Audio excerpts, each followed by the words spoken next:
Captain Jake Morrison stood on the bridge of the USS Liberty, watching the stars through the main window. The ship had been exploring the outer rim for 6 months now.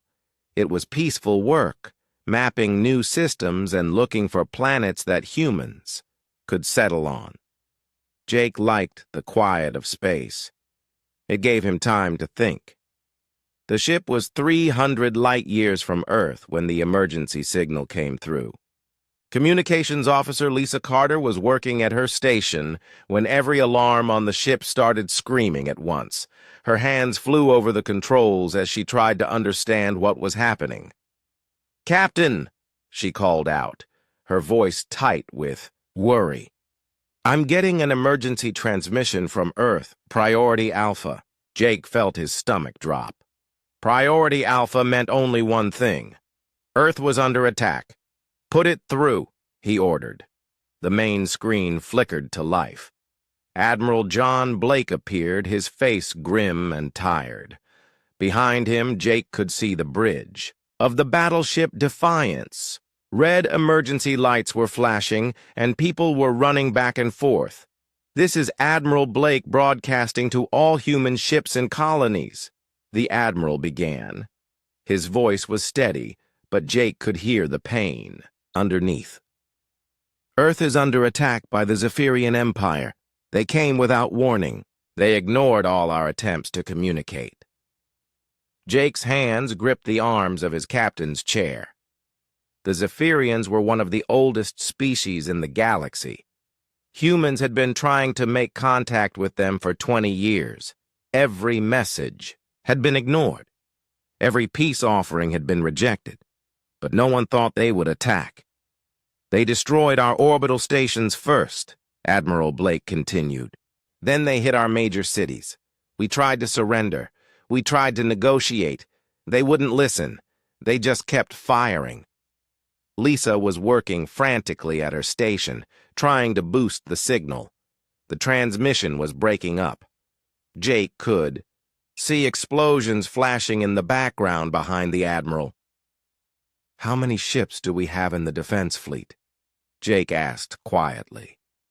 His first officer, Commander Steve Phillips, checked his tablet. 230 vessels, sir. But most of them are exploration ships like us. Only 50 are actual warships." Jake nodded grimly. The Zephyrians had thousands of ships. Earth had always focused on exploration and peace. Their military was small and designed for defense only. On the screen, Admiral Blake was still talking. "They have over 3,000 ships in orbit around Earth.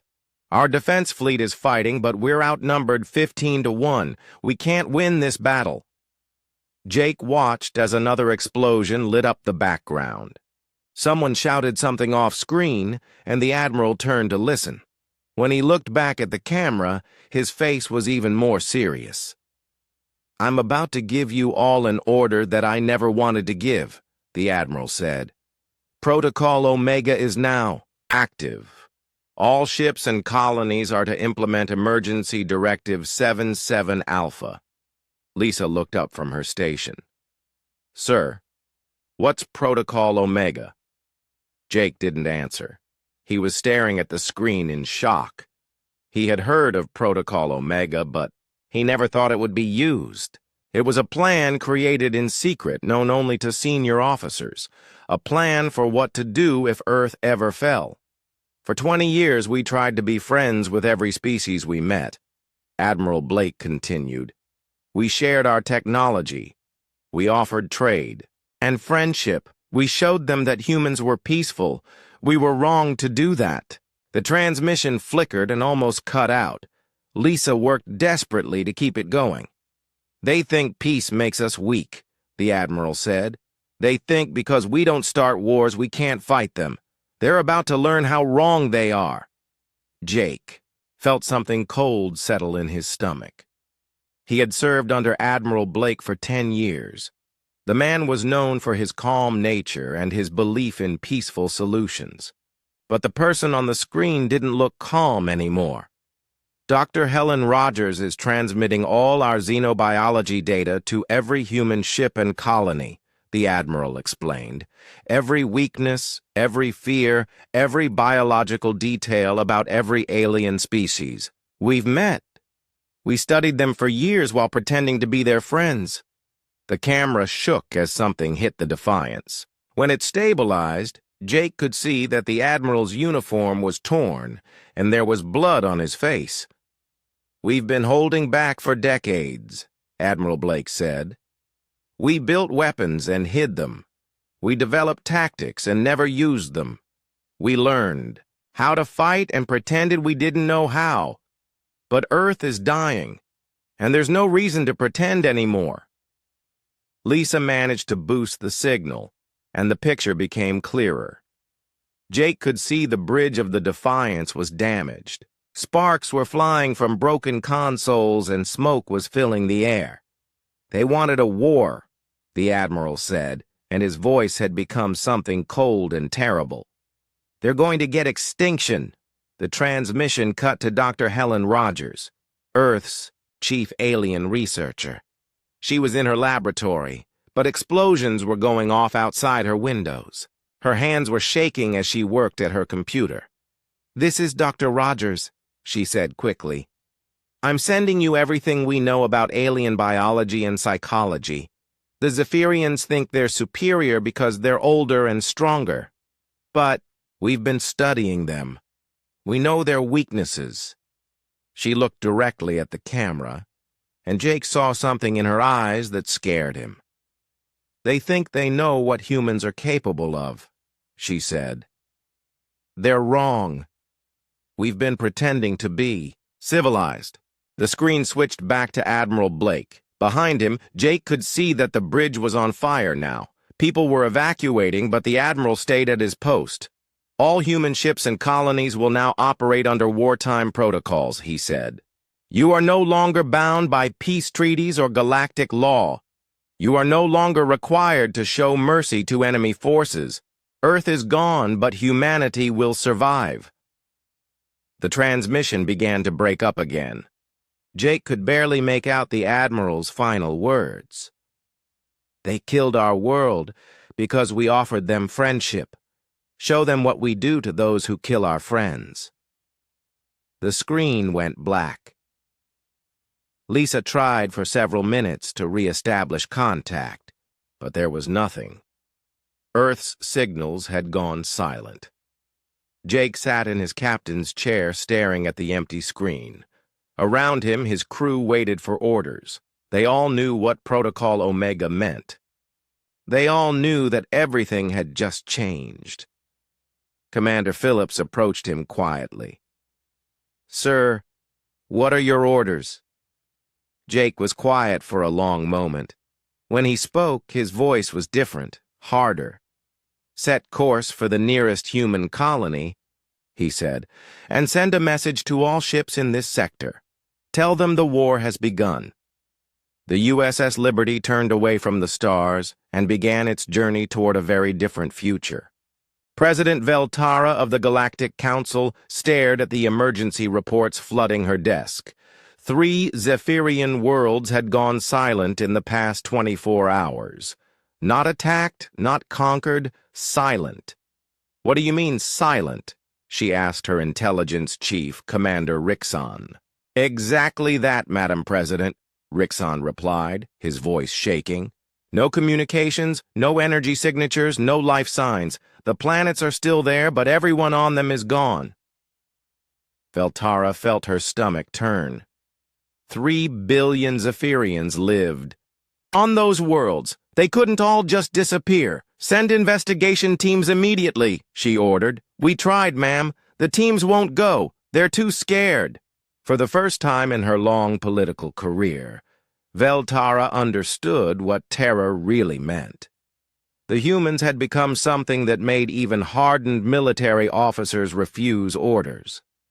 General Frank Cooper stood on the bridge of the human dreadnought Nemesis, watching the main screen. Before him hung the Zephyrian homeworld of Zephyr Prime. 15 billion aliens lived on that planet, the birthplace of the species that had destroyed Earth. "All ships report ready, sir," his operations officer reported. Frank nodded. Around him, 50 human warships hung in space like dark angels of death.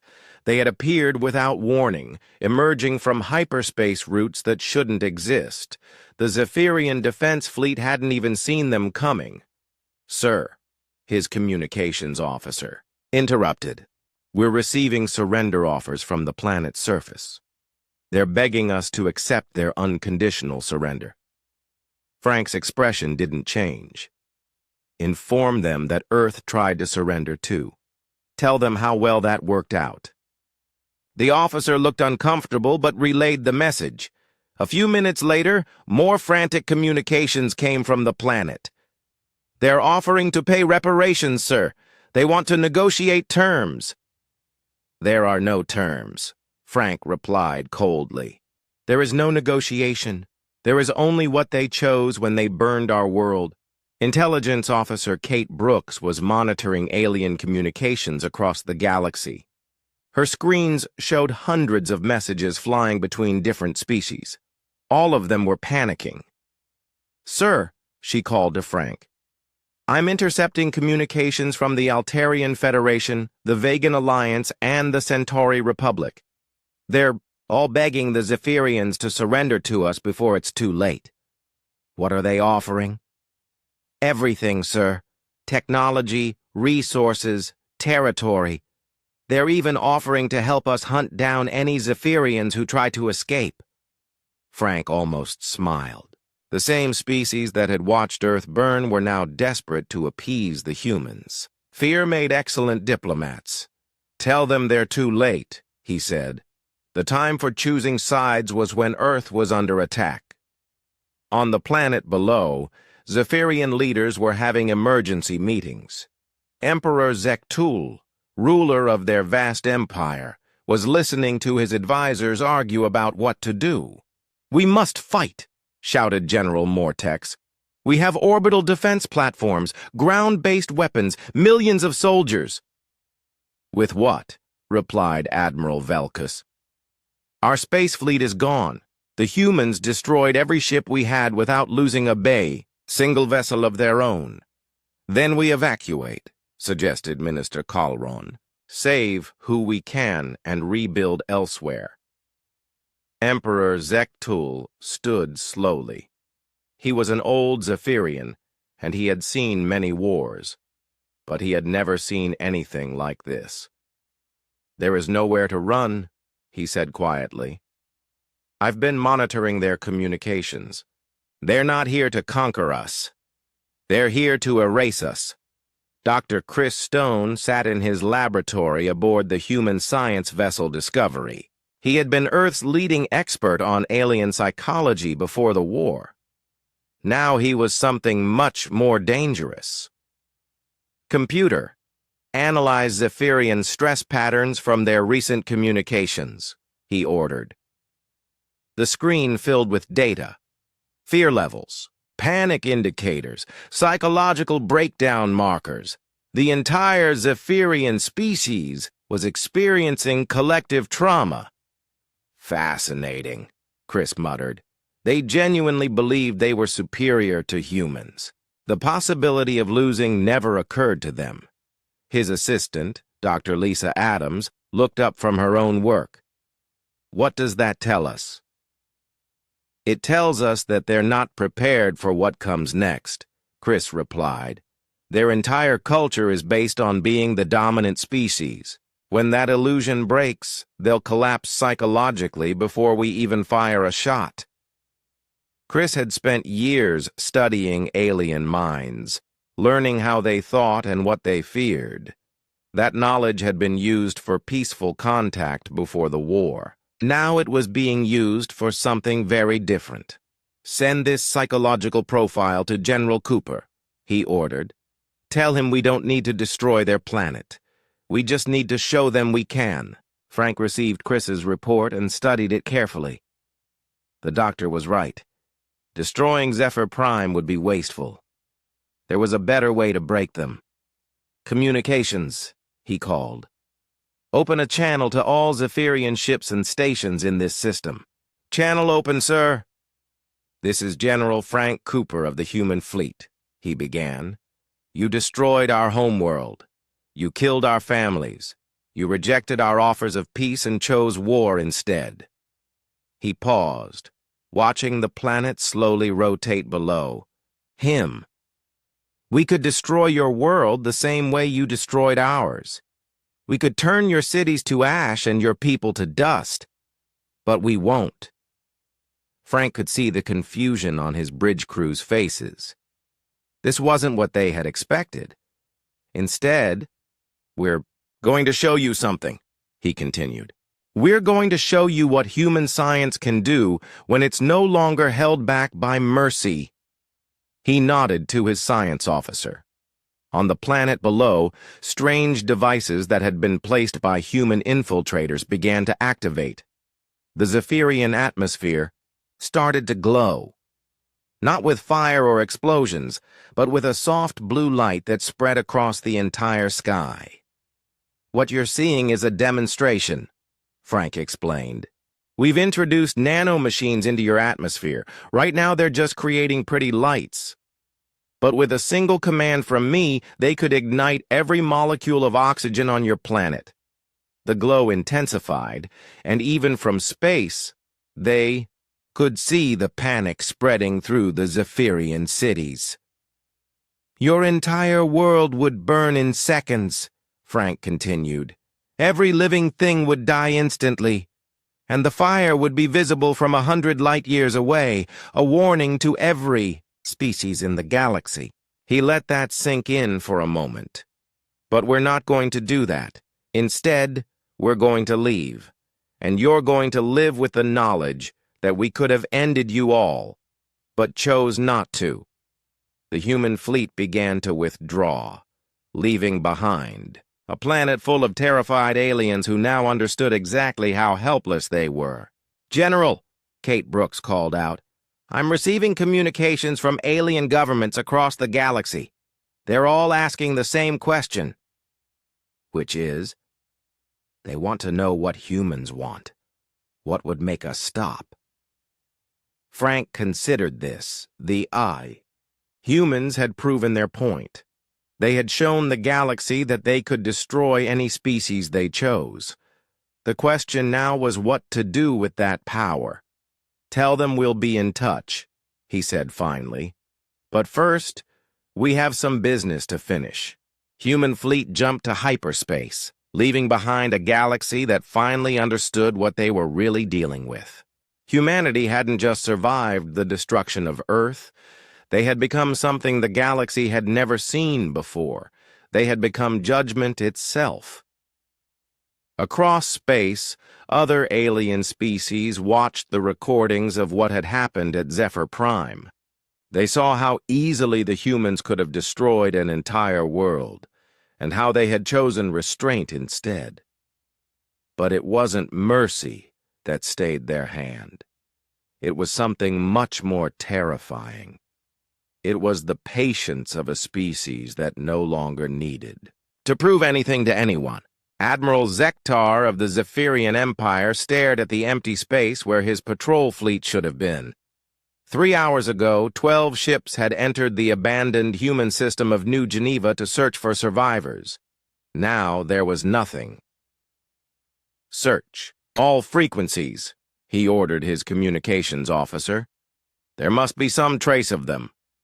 The young officer worked frantically at his console. Nothing, sir. No distress signals, no wreckage, no energy signatures. It's as if they just vanished. Zektar felt a chill run down his spine. In 40 years of military service, he had never seen anything like this. Ships didn't just disappear. There was always something left behind. Debris, radiation, some sign of what had happened. But the New Geneva system was completely empty. No signs of battle. No evidence of any human presence. Just 12 missing ships and silence.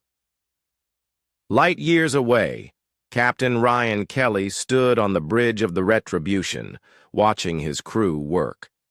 The ship was unlike anything humans had ever built before. Dark metal hull that absorbed sensor beams. Weapons that fired energy beams invisible to alien detection systems. And most importantly, a new type of engine that left no hyperspace trail. "Target eliminated, sir," reported his weapons officer, Lieutenant Kate Brooks. "The Zephyrian patrol fleet has been completely destroyed." Ryan nodded. The attack had taken less than 10 minutes. The Retribution had appeared behind the alien ships without warning, fired a single volley, and watched them disintegrate. The new human weapons didn't just destroy ships. They turned them into dust so fine that sensors couldn't detect it. "Any survivors?" Ryan asked. "None, sir," Kate replied. "As ordered." This was the new rule. No prisoners, no survivors, no mercy. The aliens had shown no mercy to Earth. Humans would return the favor. "Set course for the next target," Ryan ordered. "The Zephyrians have a supply depot in the Arcturus system. Let's pay them a visit." Marine Colonel Beth Martin was preparing for a very different kind of mission. Her transport ship, the Silent Death, was approaching a Zephyrian space station. Unlike the Retribution's long-range attacks, Beth's job was up close and personal. "Remember, everyone," she told her Marines over the comm system, "we don't want to destroy the station. We want the information inside it. That means boarding action." The Marines in the transport bay were not the same people they had been before Earth died. Each one had been enhanced with alien biotechnology that humans had been secretly developing for years. They were stronger, faster, and harder to kill than normal humans. More importantly, they no longer felt fear or doubt. The destruction of Earth had burned those emotions out of them. "Boarding pods are ready," reported Sergeant Bill Shaw. "We can have teams on that station in 5 minutes." Beth studied the tactical display. The Zephyrian station had 200 crew members. Her attack force had only 30 Marines. Before the war, that would have been suicide. Now it was just, "Another mission! Launch when ready," she ordered. The boarding pods shot across space like bullets. Each one carried 3 Marines and enough firepower to level a city block. The pods were coated with the same sensor-absorbing metal as the human warships. The Zephyrians wouldn't see them coming. On the Zephyrian station, Security Chief Mordan was reviewing routine reports when his alarm started screaming. He rushed to the command center where chaos was erupting. "What's happening?" he demanded. "Unknown contacts!" shouted the sensor operator. "No, wait. The contacts disappeared. Now they're back. Sir, I don't understand these readings." Mordan studied the displays.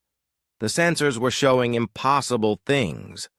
Objects that appeared and disappeared. Energy signatures that made no sense. Ships that seemed to exist and not exist at the same time. "Are we under attack?" he asked. Before anyone could answer, the station shook violently. Emergency lights began flashing, and the sound of explosions echoed through the corridors. "Hull. Breach on level 7, someone shouted. "No, wait, multiple hull breaches. They're everywhere." Mordan grabbed his weapon and headed for the security station. Whatever was attacking them, he would make sure his people were ready to fight. He never made it there.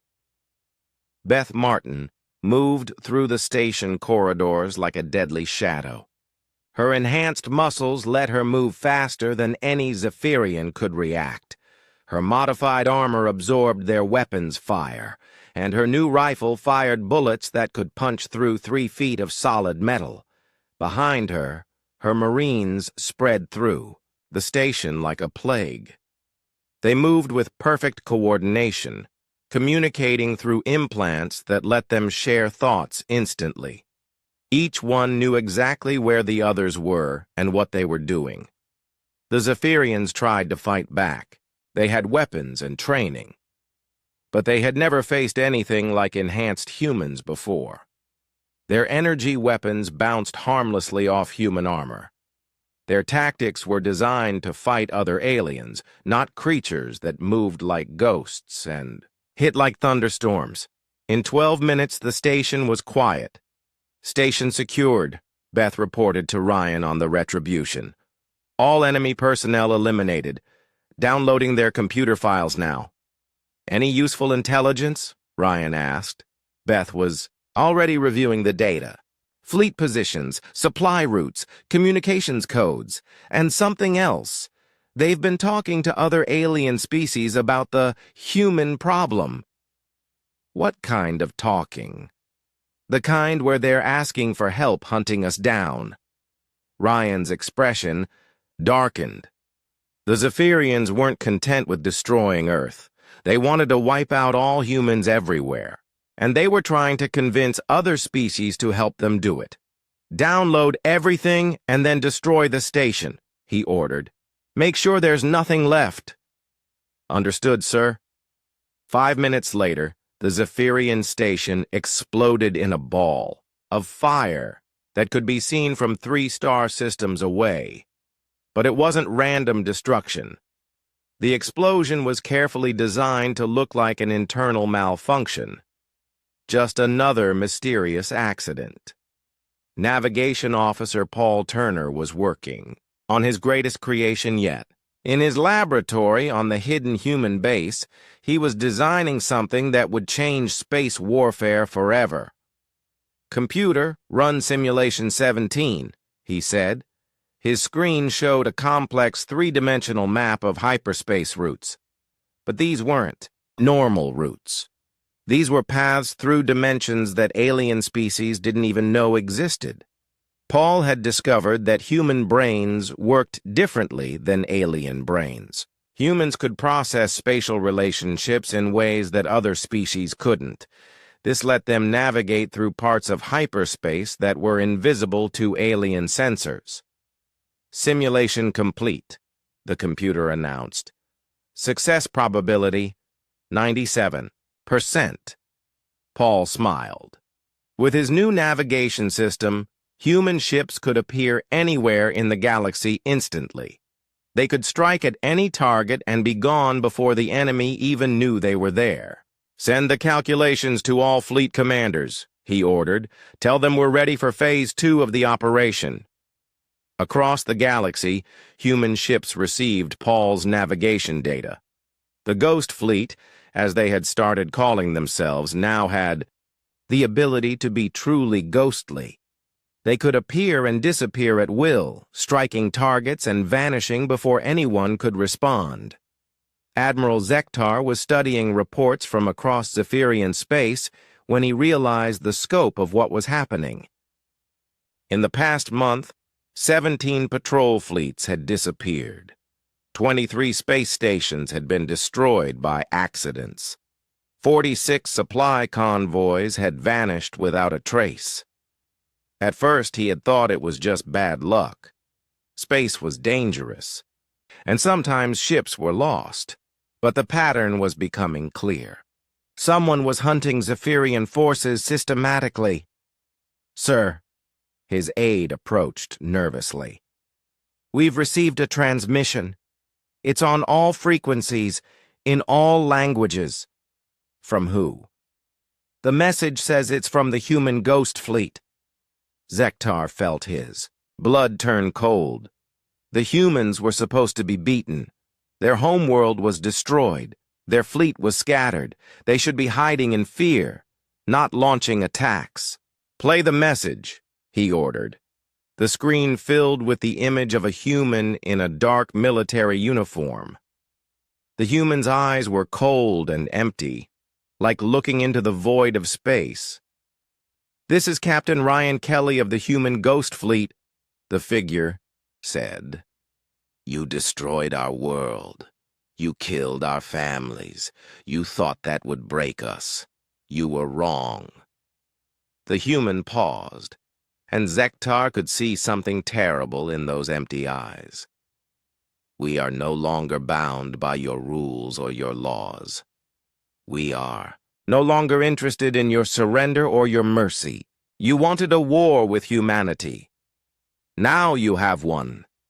The message ended, leaving Zektar staring at a blank screen. For the first time in his long military career, he felt afraid. Somewhere in the darkness between stars, the Ghost Fleet was waiting, and they were hungry for revenge. 6 months had passed since Earth died. Commander Steve Phillips stood in the command center of the mining colony on Kepler 442b, watching his people work. Everything had changed since that terrible day when Admiral Blake's final message reached them. The mining colony had been peaceful before. 3,000 people working together to dig valuable metals from the planet's crust. They sent the materials back to Earth to help build new ships and stations. Now Earth was gone, and the metals were being used for something very different. "How many pulse rifles do we have ready?" Steve asked his production chief, Carl Davis. Carl wiped sweat from his forehead.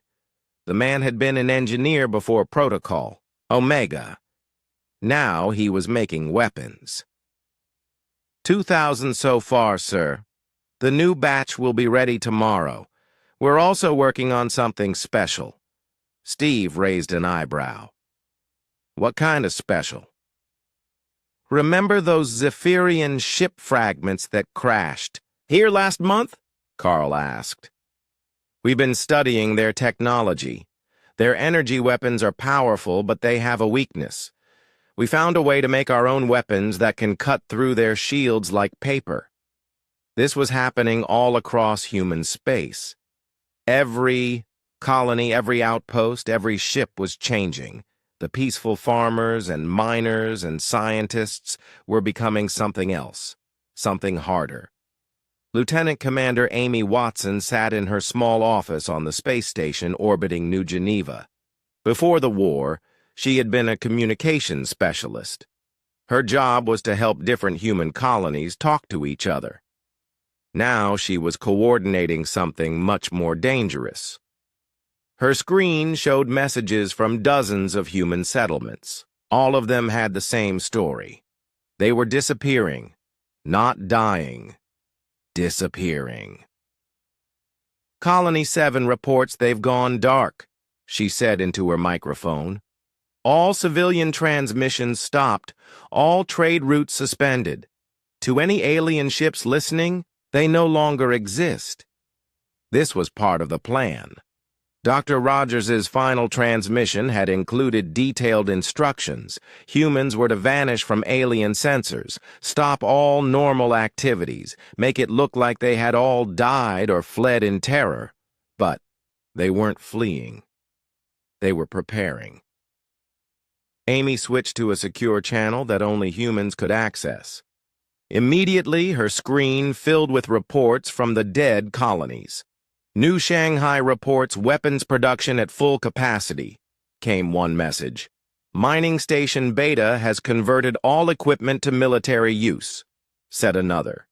"Research Outpost. Delta has successfully tested the new stealth technology."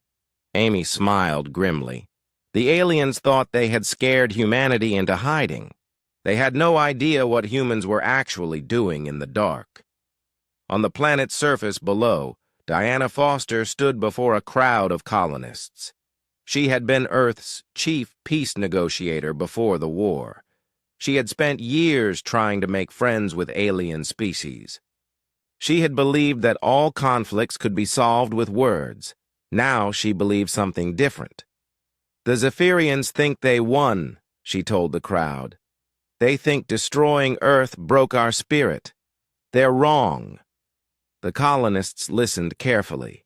These were farmers and teachers and shopkeepers, people who had never thought about war. But they were learning quickly.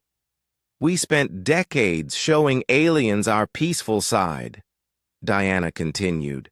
"We shared our culture, our art, our science. We wanted them to see that humans were good people, but we never showed them what we could do when we stopped being good."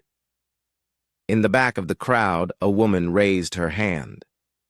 What about the other alien species? The ones who didn't attack us? Diana's expression hardened. They watched Earth burn and did nothing. They chose their side. This was another part of the plan. Humans were no longer making distinctions between different alien species. The galaxy had been given a choice when Earth was attacked. They could help the humans or help the Zephyrians. By doing nothing, they had chosen the Zephyrians. Far across the galaxy, Captain Ryan Kelly walked through the shipyard orbiting the human colony of New Hope. 6 months ago, this had been a place where humans built peaceful exploration vessels, research ships and cargo haulers and passenger transports. Now it was building something very different. "Show me the retribution," Ryan said to the chief engineer, Beth Martin. Beth led him to the largest construction bay. Inside, a massive ship was taking shape. It looked nothing like the peaceful vessels humans used to build. It was dark and angular, covered in armor plating and weapon ports. "She's built from the frame of the old research ship Discovery," Beth explained. "But we've added some improvements." Ryan studied the ship's design. "What kind of improvements?" "Weapons. That shouldn't exist," Beth said simply. "The kind that break galactic warfare treaties. Good thing we're not part of the galactic community anymore." The ship's hull was covered in a strange metal that seemed to absorb light. Ryan had never seen anything like it. "Stealth technology?" he asked. "Better than stealth," Beth replied. "This ship won't just be invisible to sensors. As far as alien technology is concerned, it won't exist at all." Ryan nodded approvingly. The humans weren't just building better weapons, they were building weapons that alien species couldn't even detect. Meanwhile, on a small research station, near the edge of human space, Dr. Paul Turner was working on a different kind of problem. Before the war, he had been a navigation specialist. His job was to find safe routes through space for human ships. Now he was finding routes that shouldn't exist. "Computer, show me the hyperspace calculations for route Omega 7, he said, his screen filled with complex mathematical equations. The route he was designing would let human ships travel through hyperspace in ways that alien species thought were impossible. Ships could appear anywhere in the galaxy without warning. "Navigation Officer Turner," came a voice from his communicator. "This is Captain Morrison on the Liberty. Do you have those new routes ready?" Paul smiled.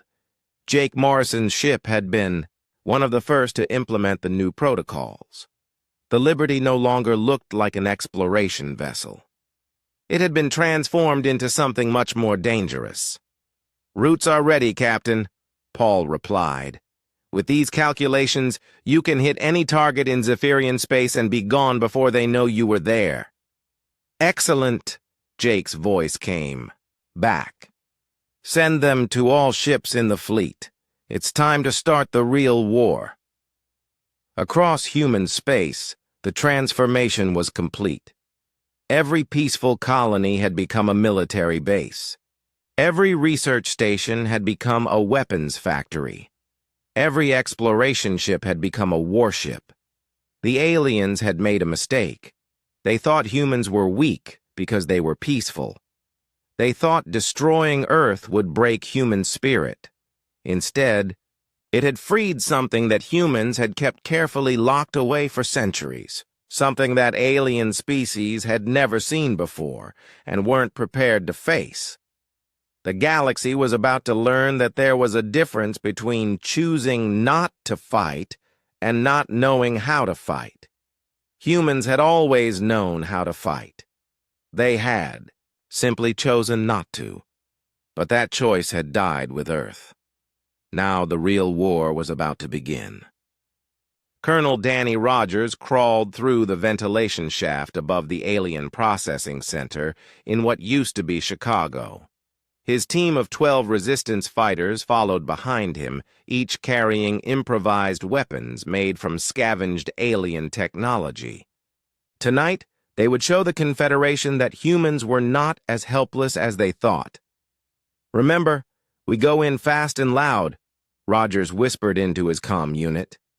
"Save as many people as we can, grab whatever alien tech we can carry, and get out before their reinforcements arrive." Below them, hundreds of humans waited in holding pens like cattle. The aliens sorted them based on physical and mental tests. The strong ones would go to the mining worlds. The smart ones would have their brains connected to alien computers. The rest would become general laborers, working until they died. Rogers looked through the grate and saw his target, a tall Xanthari crystal being stood guard over the main control panel. These creatures thought they were invincible because their crystal bodies could deflect most human weapons. They had never faced humans who had learned to think like warriors, instead of civilians. "Now," Rogers said. The grate exploded downward as his team dropped into the facility. The Xanthari guard turned toward them, its body beginning to glow with defensive energy. Rogers smiled and pulled the trigger on his new weapon.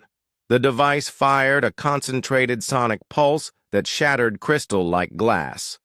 The alien guard exploded into 1,000 pieces. "What the hell was that?"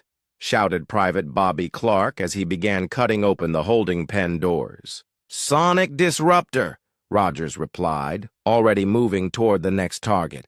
"Turns out these crystal boys don't like loud noises. Who knew?" The facility erupted into chaos.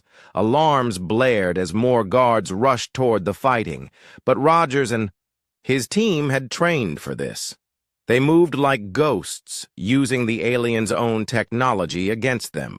Within 10 minutes, over 300 humans were free and running for the tunnels that led to the underground hideouts. As they escaped, Rogers triggered the charges they had planted. The entire facility vanished in a ball of fire that could be seen from orbit.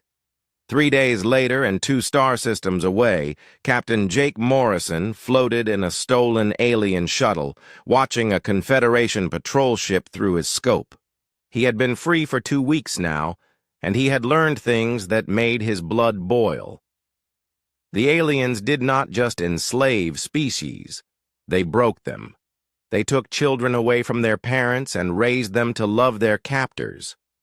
They made entire civilizations forget they had ever been free. Earth was just the latest in a long line of worlds that had been crushed under the Confederation's rule. But Jake had also learned something else.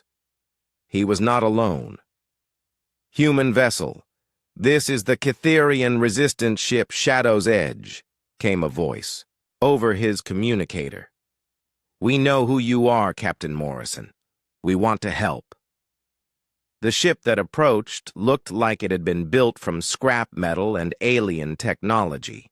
Its crew was a mix of species that Jake had never seen before. The captain was a tall, blue-skinned being with 4 arms and eyes like burning coals.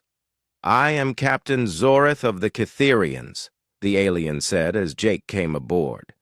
"My people were enslaved by the Confederation 300 years ago. We have been fighting them ever since, but we have never had allies who fight like humans do."